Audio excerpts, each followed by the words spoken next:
Seven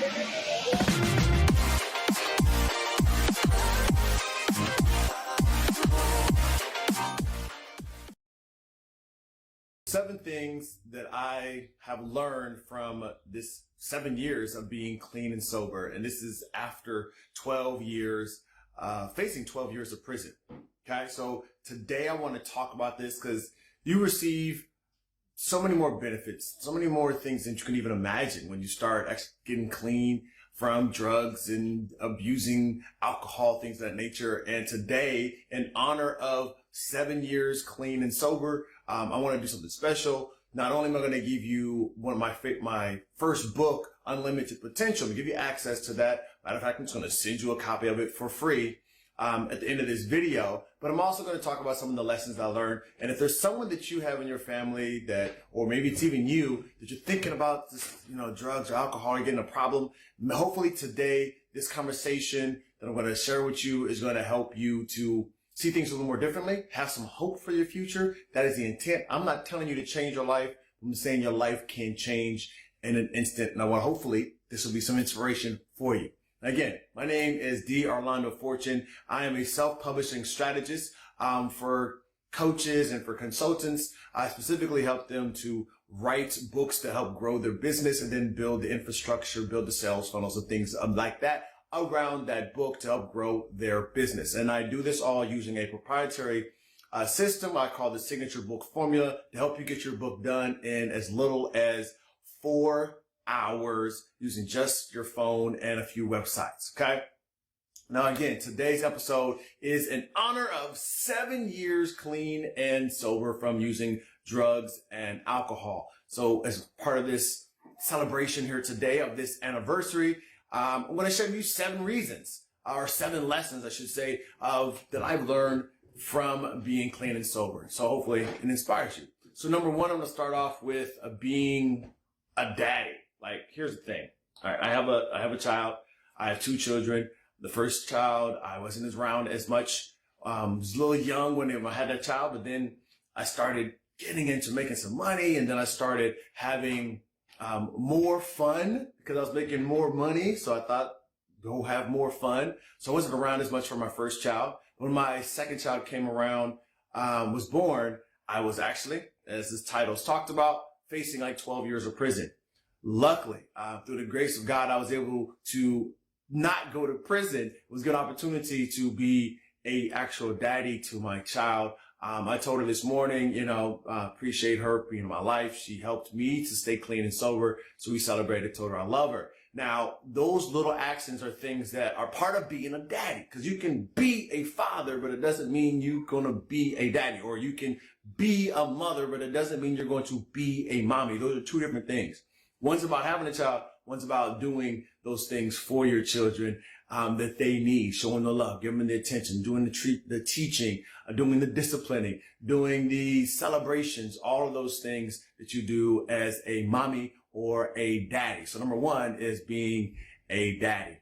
All right. Number 2 is about actually having money in the bank. I don't know about you. There are some people who were using drugs or getting drinking, and they call them functioning addicts or functioning alcoholics, right? So they may go to a job and have some money in the bank. That wasn't me. And a lot of people I know who were around me using like I was, they didn't really have any money either. Or the people that actually had money were spending so much money with me and my friends that they were quickly losing their money, not really having anything else to show for it. Getting to a point where many of them were selling the cars, or selling their things inside the house, no appliances. They have a big house with all this money they used to have, and now they've sold all the things on the inside. So they just have the house and a car outside, nothing else to show for it, right? So I actually have money in the bank, have things in my house that I can hold on to. That is a blessing. Not only having the money in the bank, but there's this thing about money being a trigger for many alcoholics or addicts, where you're having the money in the pocket. I need to go use it. I need to go do something with it. But being able to, after several years, now being able to put that money aside and hold on to invest into my business, to invest into my children's future, to be able to let them have some extra things that previously they were getting from their grandparents that I cannot pay for. That is awesome. It's a great feeling. I guess that goes back a little bit to number one about being a daddy.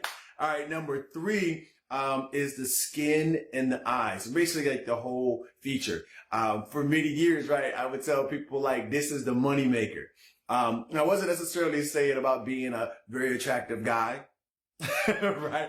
But about the ability to speak and talk to people and have that charisma. Something I developed over years, that I would use as the moneymaker. But there was something about the drugs and alcohol that maybe I still had that, but the skin, the eyes, everything else that I thought I was hiding, like keeping my hair cut or this and that and the other, it wasn't hiding anything. The people around me, they knew something was off. They may not have known exactly what it was, but there's something was off. And as I look back on those days, I remember a story. I was working for an tax accountant, okay? And I had put on this suit. I had lined up my hair, this and that and the other, and shaved and so forth. And I was ready to go into this job. But I wanted to ask my dad how I looked. Because I felt good. I looked good. That's what I thought. And my dad told me point blank, putting sugar on shit still means it's shit. Okay, for those of you, this is not PG, obviously, right? So it burst my bubble, but I was like, whatever. I still look good. I don't care.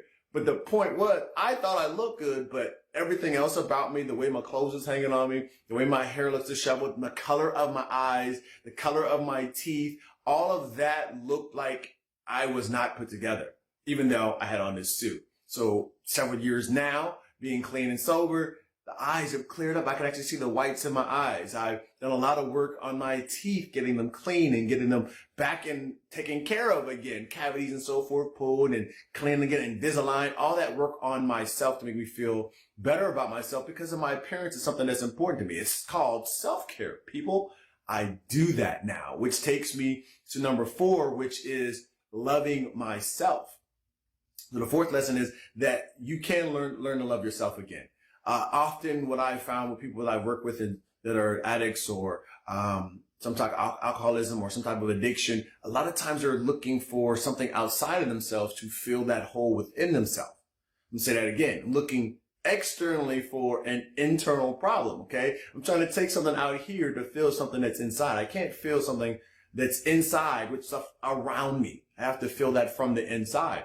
So part of that is beginning to love myself. And I talk about it in my book, Unlimited Potential, about borrowing that faith and that belief in myself from other people, but you can also borrow that love from other people. And if you believe in a higher power, which I hope you believe in a higher power, that you can also borrow that love from your higher power in you, that you can be something great. That you can begin to love yourself enough that you don't have to use external stuff to change yourself, change the way you feel about yourself. You can start bringing that up from within yourself. So that's number 4, beginning to love myself.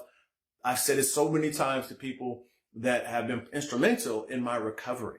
And that is, thank you for loving on me until I started loving myself again.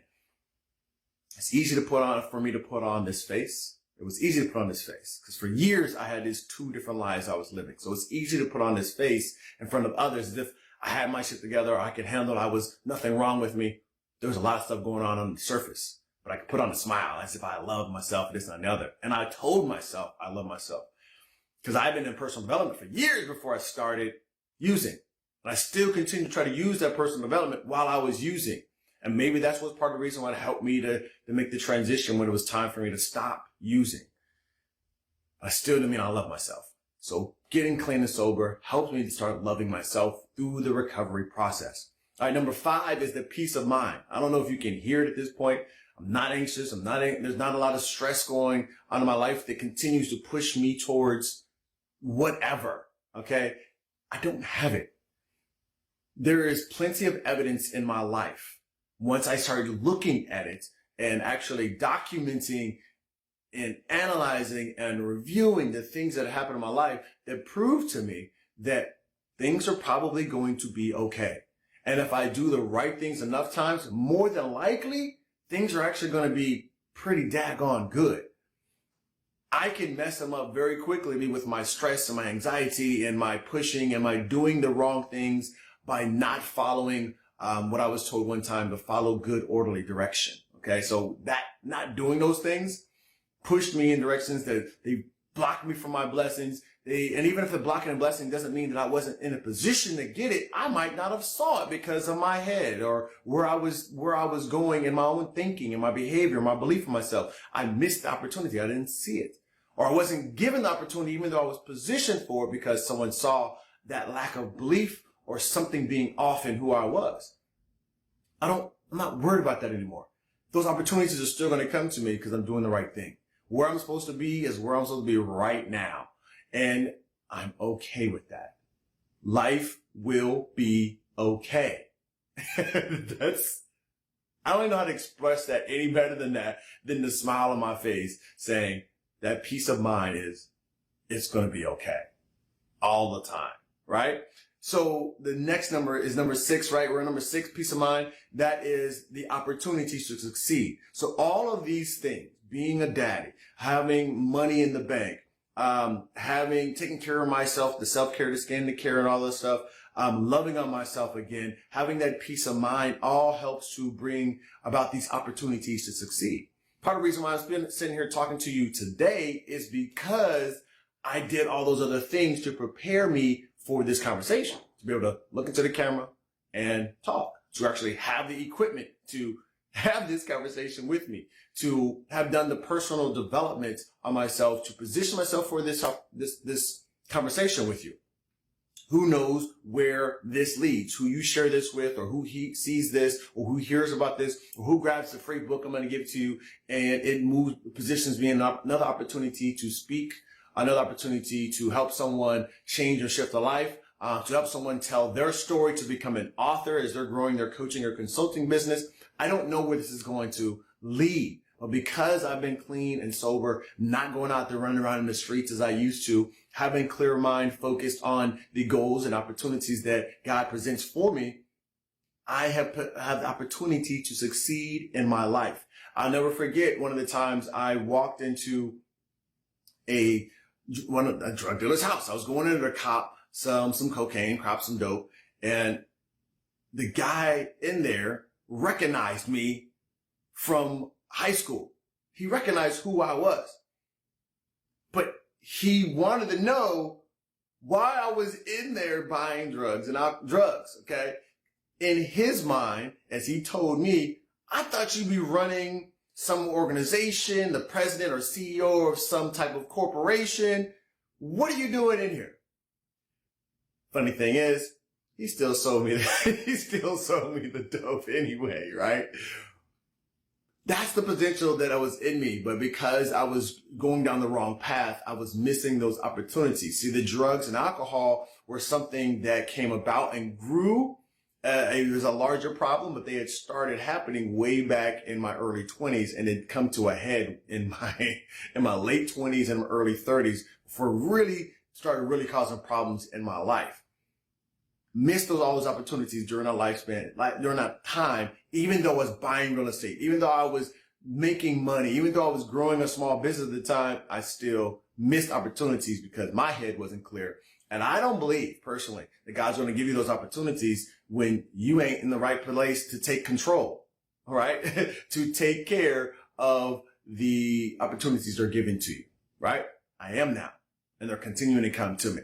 All right, number 7, the final thing here. And again, there's not necessarily an order to these, but 7 lessons. The 7th lesson is becoming a published author. For years, I wanted to become an author. I remember sitting in college, writing out ideas for different books on personal development, different books on fiction stories. And that was it. I'd write the idea down, and I have plenty of journals. I was like, I'm going to write this whole book inside of this journal.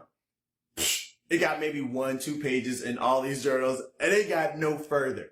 And even when I decided to write this book back in 2015, the first book, Unlimited Potential, I wanted to write it, but I wasn't sure the principles that I wanted to write about. I could live up to.